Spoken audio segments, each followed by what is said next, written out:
Bu video Erasmus kazandığın andan itibaren yurt dışına çıktığın noktaya kadarki bütün süreci işliyor. Yapılacak her şeyi madde madde adım adım anlatacağım. Ondan dolayı arkana yaslan, kalemini kağıdını al çünkü uzun bir süreç seni bekliyor. Ayrıca kanalımda sıfırdan Erasmus'u kazandığın noktaya kadar yapman gerekenleri anlattığım başka bir video daha var. İstersen ona da bir göz gezdirebilirsin. Öncelikle ben kendi Erasmus geçmişimi anlatayım. Ben İstanbul Gelişim Üniversitesi'nde BESYO okuyorum ve 4. sınıftayım. 2. sınıfta bundan 2 sene önce 2023'te Portekiz'in Coimbra şehrinde Erasmus yaptım. Bu kanalda daha fazla yurt dışı ve Erasmus'la ilgili video çekmeyi planlıyorum. Özellikle Polonya'ya gittikten sonra vlog tarzı videolar falan çekmeyi de düşünüyorum. Eğer ilginizi çekiyorsa abone olabilirsiniz. Yani demem o ki konuyla ilgili sahip olduğum tecrübeye kesinlikle güvenebiliriz. Şimdi madem öyle konumuza girelim. Öncelikle bir ön bilgilendirme yapmam gerekiyor. Şunu bilmen gerekiyor. Erasmus süreci Türkiye'deki her okulda birebir işleyen bir süreç değil. Ama birçok ortak noktası var. Ben de bu videoda bütün ortak noktaları anlatıp o değişmesi muhtemelen olan yerleri de söyleyeceğim zaten. Bir diğer konu da şu ki bu süreçte kiminle iletişimde olman gerektiğini bilmen gerekiyor. Evet, bu videonun altında yorumlarda yazabilirsiniz istediğinizi. Ben elimden geldiği kadar cevaplamaya çalışırım. Ama onun dışında okulun Erasmus koordinatörlüğünü tanıman gerekiyor. Bu süreçte en çok onlarla iletişimde olman gerekecek. Bir sonraki iletişimde olman gereken kişi ise bölümünün Erasmus koordinatörü. Her bölümün kendi Erasmus koordinatörü vardır. Bunun kim olduğunu bilmiyorsan Erasmus koordinatörüne sorup öğrenebilirsin. Ve süreç içinde yapman gereken işlemlerin birçoğunu bu bölüm Erasmus koordinatörüyle yapacaksın. Bir diğer nokta olarak bilmen gereken şey şu. Hareketlilik 3 kısımdan oluşuyor. Öncesi, sırası ve sonrası. Bu video sadece öncesini kapsıyor. Çünkü sırası ve sonrası zaten çok bilgi yok anlatılacak. Ama gene de onlarla ilgili aklınıza takılan şeyler olursa söyleyebilirsiniz. Asıl büyük olan kısım öncesi olan kısmı. Madem öyle ilk maddemizle başlayalım. İlk maddemiz nominasyon süreci. Sen Erasmus'u kazandıktan sonra okulun senin için bir oryantasyon toplantısı düzenleyecek. Bu oryantasyon toplantısında hem istediğin şeyleri sorabileceksin hem de okulun süreçle ilgili sana birçok açıklamada bulunacak. Aynı zamanda bu toplantıda gitmek istediğin dönemi belirtecek şekilde bir dilekçe dolduracaksın. Daha sonra Erasmus koordinatörlüğün bu belirttiğin döneme göre senin karşı okula nominasyonunu yapacak. Daha sonra karşı kurum birkaç hafta içerisinde sana bir dönüş maili atacak. Buradaki önemli husus şu ki karşı okul sana henüz mail atmadan sen karşı okulla iletişime geçmeye çalışma. İkinci maddemiz karşı kuruma başvuru. Şimdi söylediğim gibi karşı kurum size bir mail atacak. Bu mailin içinde hem genel bilgiler olacak hem de bu kurumun başvuru adımları olacak. Bu mailde dönem sürelerinden ders kataloglarına, işte iletişimde olacağınız kişilerden konaklamaya kadar birçok bilgi olacak. Aynı zamanda kuruma nasıl başvuru yapacağınızı da söyleyecekler. Şimdi başvuru süreçleri kurumdan kuruma göre değişiyor. Mesela Portekiz'deki okulum bir portal üzerinden başvuru yapmamı istemişti. Polonya'daki okulum ise belli başlı belgeleri göndermemi istemişlerdi mail yoluyla. O kadardı. Onun için bu maili çok iyi anlamalısın. Üçüncü maddemiz Online Learning Agreement. Şimdi biliyorsun ki Erasmus demek bir kere karşı okula gidip derslerini vermek demek. Bunun için kendi okulunla karşı okulun derslerini eşleştirmen gerek ki geri döndüğünde kendi okulun sen oradaki dersleri geçtiğinde buradaki okulunda da geçmiş sayılasın. Bu ders eşleştirmeyi de OLA ile yapıyoruz. Öncelikle şunu söyleyeyim. Eğer senin okulunda veya karşı okulundan birinde olay yoksa Learning Agreement formunu doldurman gerekecek ve onu göndermen gerekecek. Learning Agreement formu da bu OLA'nın fiziksel versiyonu. Mesela Portekiz'deki okulumda LEA formunu doldurmam gerekti. Bayağı onunla uğraşmam gerekti. Ama Polonya'daki okulda OLA olduğu için rahat bir şekilde hallettim. Burada yapman gerekenler sırasıyla şöyle. Öncelikle karşı okulun ders kataloğuna ihtiyacın olacak. Eğer sana attıkları mailde ders kataloğu yoksa hemen onlara bir karşı mail at, sana göndereceklerdir zaten. Karşı okulun ders kataloğunu aldıktan sonra Erasmus bölüm koordinatörünün yanına gidip o ders eşleştirmelerini yapman gerekecek. Yani karşı okulun dersleriyle senin burada sahip olduğun dersleri eşleştireceksin. Eğer ders eşleştirme sırasında bu uygunluk olayıyla ilgili sıkıntı yaşıyorsan bir taktik var verebileceğim. ChatGPT'yi kullanabilirsin.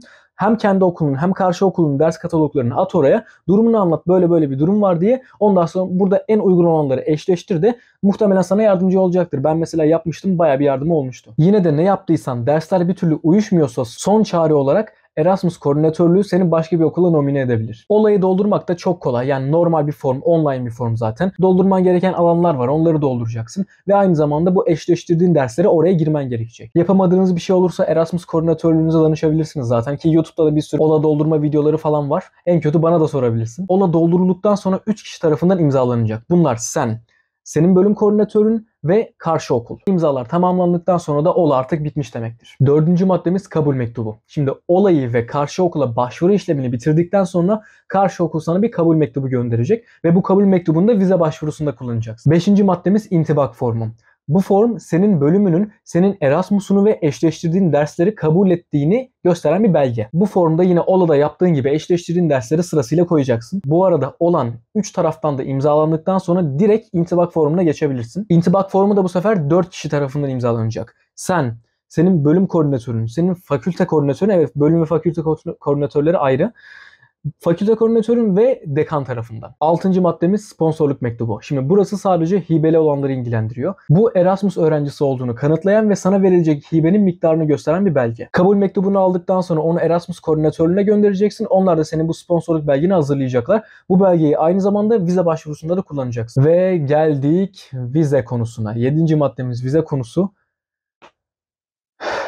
Ve burada çok dikkatli olmalısınız. Evet biraz yüzüm düştü çünkü vize süreçlerim aklıma geliyor ve yüzüm düşüyor kesinlikle. Ama sakin olun, biz bu süreci birlikte halledeceğiz. Şimdi ben burada maalesef nokta atışı çok fazla bilgi veremeyeceğim. Çünkü ülkeden ülkeye vize başvuru süreçleri değişiyor. Ama gene de işine yarayacak birçok bilgi vereceğim. Birincisi şu.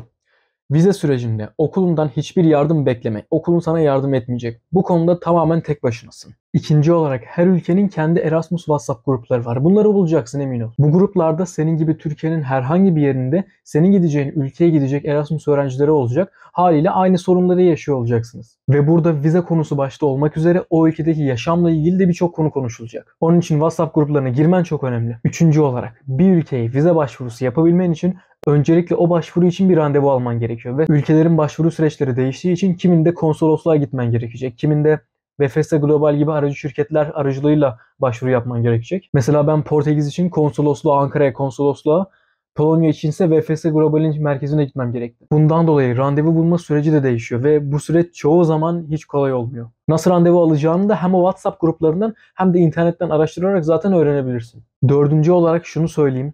Gerçekten ne zaman randevu bulacağın belli değil. Yani randevu aramaya başladığından sonraki birinci, ikinci haftada da bulabilirsin. 3 ay sonrayı da bekleyebilirsin. Maalesef spektrum bu kadar geniş.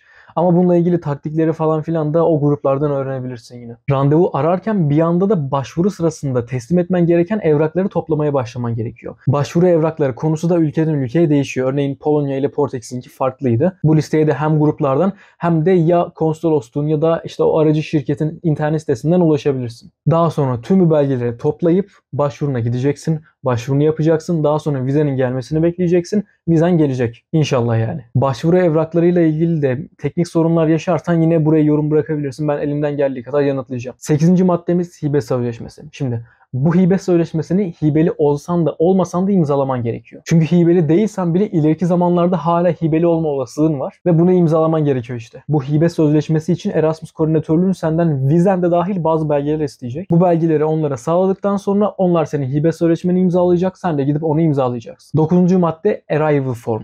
Bu formu karşı okula vardıktan sonra dolduracaksın. Karşı okul senin varışını teyit etme amaçlı bu belgeyi imzaladıktan sonra kendileri senin buradaki okuluna mail olarak gönderecek. Okulun da bu maili aldıktan sonra hibe talimatını verecek ve hiben 1-2 hafta içinde falan hesabına yatacak. 10. maddemiz hibeler. Şimdi buraya kadar geldiysen zaten alacağın hibeyi biliyorsundur ama ben yine de ekrana koyayım.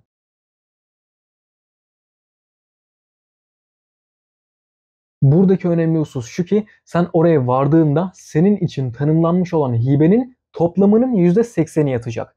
Geri kalan %20'si ise Türkiye'ye geri döndüğünde. Bununla ilgili bazı kural ve şartlar var ki onlar da hibe sözleşmesinin içinde yazıyor. İmzalamadan önce okuyun derim zaten. Ama yine de aklınıza takılan şeyler olursa Erasmus koordinatörüne danışabilirsiniz. Maddelerimiz bu kadardı. Az önce söylediğim gibi 3 kısımdan oluşan bu hareketliliğin öncesi kısmı bu kadardı. Hatta arrival formu da dahil etmiş oldum. Yani o da biraz içinde öncesi kısmının. Buradaki saydığım maddeleri tek tek takip ettiğinizde emin olun bir sıkıntı çıkmayacaktır. Yani dediğim gibi ben bu süreçten 2 kere geçtim. Yine bu şekilde geçmiş olan çok da arkadaşım var. Bundan sonraki madde olarak da müthiş bir 5-6 ay geçir olabilir. Çünkü Erasmus sahip olabileceğiniz en güzel anılara vesile olacak. Bundan emin olun. Ve süreç içinde ne kadar zorlansanız da emin olun en sonunda değiyor. Niye ki yapmışım falan diyorsunuz. Ve dediğim gibi 3-4 gün sonra ben de Polonya'ya gitmiş olacağım. Bu kanalda yine vlog tarzı veya yine bilgilendirici içerikler çekmeye çalışacağım. Bundan dolayı abone olursan harika olur. Bir de bir beğeni çakarsan ve ne zaman ihtiyacın olursa yorum bırakabilirsin. Eminim dönüş yapacağım. Sana çok güzel bir hareketlilik diliyorum. Kendine çok iyi bak.